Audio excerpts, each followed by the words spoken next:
As you can see, it's another beautiful day here in the jungle, which is our backyard here on the Mississippi Gulf Coast.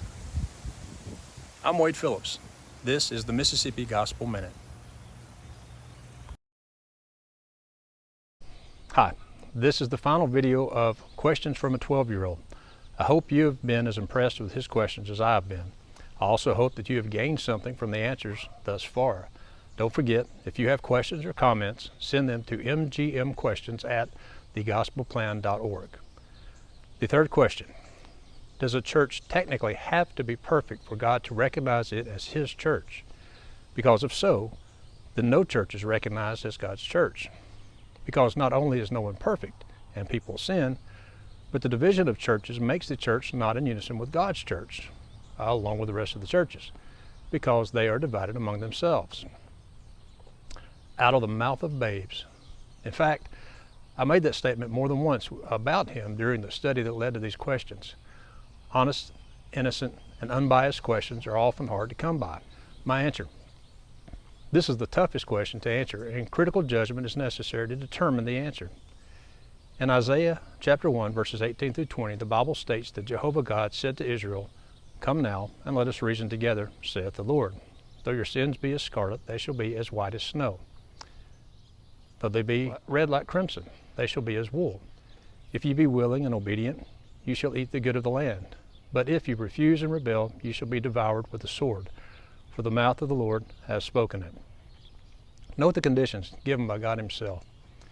If you will be willing and obedient, you will enjoy the good of the land. If you refuse and rebel, well, it will not turn out very good for you.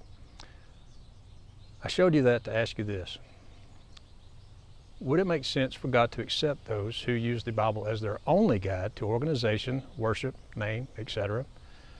Do you think He will accept those who make no attempt to seek His authority in all things religion?